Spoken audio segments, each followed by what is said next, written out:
Selama berabad-abad, manusia memimpikan keabadian. Upaya mencari ramuan yang dapat membuat seseorang abadi pun dilakukan sejak ribuan tahun yang lalu. Dari Tiongkok kuno sampai India, ramuan ini terus diburu. Dalam mitologi Hindu, ramuan keabadian itu disebut Amrita. Menurut legenda dan mitologi Hindu, Amrita tidak mati adalah minuman keabadian dengan rasa manis diekstraksi dari dasar laut. Referensi terhadap nektar ajaib ini dapat ditemukan dalam Rig Veda, kitab suci agama Hindu tertua. Kitab suci itu dibuat selama beberapa abad pada milenium kedua sebelum Masehi.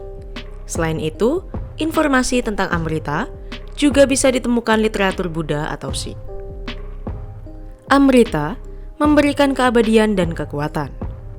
Ramuan ini juga bisa memunculkan dewa-dewa baru dan memastikan kemenangan dalam perang melawan setan. Konon, banyak yang mencoba mencuri minuman ilahi itu. Karena itu, Amrita juga dipercaya sebagai minuman yang membuat para dewa mitologi Hindu menjadi semakin kuat. Dalam himne, minuman favorit Indra mungkin identik dengan jus ajaib lainnya, Soma, minuman para dewa, pada zaman Weda. Soma mungkin merupakan cikal bakal Amrita. Tetapi, tidak diketahui bagaimana orang-orang Weda mengekstrak jus Soma. Namun, diyakini bahwa Soma adalah zat memabukkan yang digunakan dalam ritual oleh para pendeta Weda. Pendeta perlu memasuki keadaan kesurupan guna berkomunikasi dengan para dewa dan leluhur.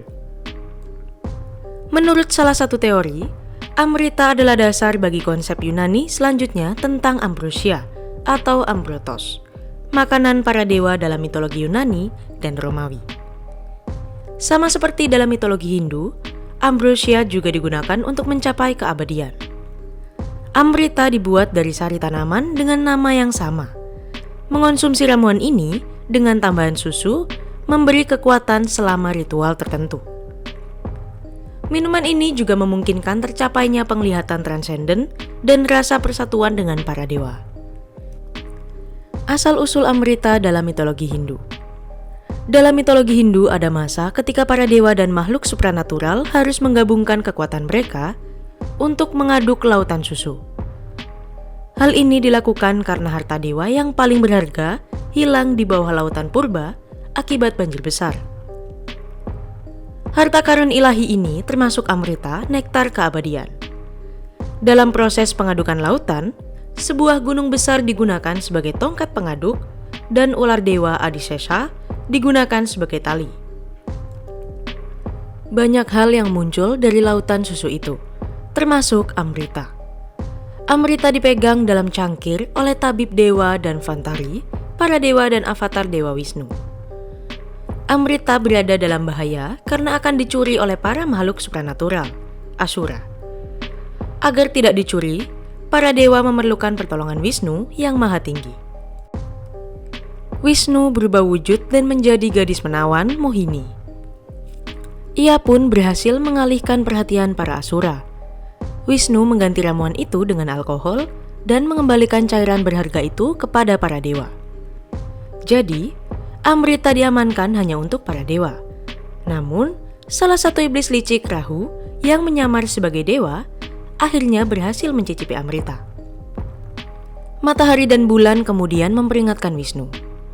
Ia pun segera memenggal kepala Rahu, tetapi hal itu terjadi terlambat. Rahu telah mengonsumsi sebagian nektar untuk membuatnya abadi. Sejak saat itu, kepalanya disebut Rahu dan mayat dikenal sebagai Ketu dalam mitologi Hindu. Rahu dan Ketu menjadi musuh matahari dan bulan. Gerhana matahari dan bulan terjadi karena Rahu dan Ketu menelan matahari dan bulan saat keduanya mendekat. Garuda mencuri Amrita. Selain Rahu dan para Asura, ada makhluk lain yang berusaha mencuri Amrita. Untuk menghilangkan penderitaan ibunya, Garuda harus mempersembahkan Amrita bagi para naga yang menawan ibunya. Garuda tahu bahwa ini akan menjadi tugas yang sangat sulit untuk diselesaikan. Dewa mitologi Hindu menjaga ramuan itu dengan api yang menutupi seluruh langit dan bilah tajam yang berputar. terdapat 2 ular berbisa besar yang ditempatkan secara protektif di sebelah ramuan itu. Namun, Raja Burung yang perkasa tidak takut.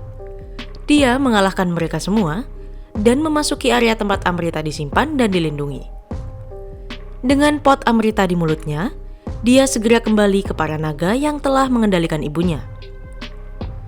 Dalam perjalanan, Garuda bertemu dengan Wisnu. Mereka bertukar janji dan Wisnu menjanjikan keabadian kepada Garuda, bahkan tanpa minum dari periuk Amrita. Garuda pun setuju untuk tunggangan Wisnu. Saat melanjutkan perjalanan, Garuda bertemu dengan Indra. Ia berjanji bahwa setelah memberikan ramuan keabadian kepada naga, ia akan mengembalikan Amrita. Indra kemudian berjanji akan memberikan naga itu kepada Garuda sebagai makanannya. Sesampainya di negeri para naga, Garuda meletakkan pot berisi ramuan di atas rumput. Ia meminta mereka untuk segera membebaskan ibunya.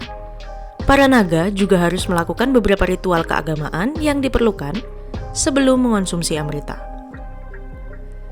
Saat para naga sedang sibuk dengan ritualnya, Indra bergegas ke tempat itu dan mengambil periuk berisi Amrita. Ketika naga kembali, mereka terkejut melihat ramuan itu lenyap dan hanya tetesan kecil yang tersisa di tanah. Mereka mencoba menjilat tetesan yang tersisa. Legenda menyebutkan bahwa hal ini membuat lidah mereka terbelah menjadi 2. Ketika misi Garuda terpenuhi dan Amrita kembali ke dewa, dia harus memenuhi janjinya kepada Wisnu. Sejak saat itu, Garuda menjadi dekat dengan Wisnu. Sejak itu, Amrita terus dijaga dengan ketat oleh para dewa mitologi Hindu.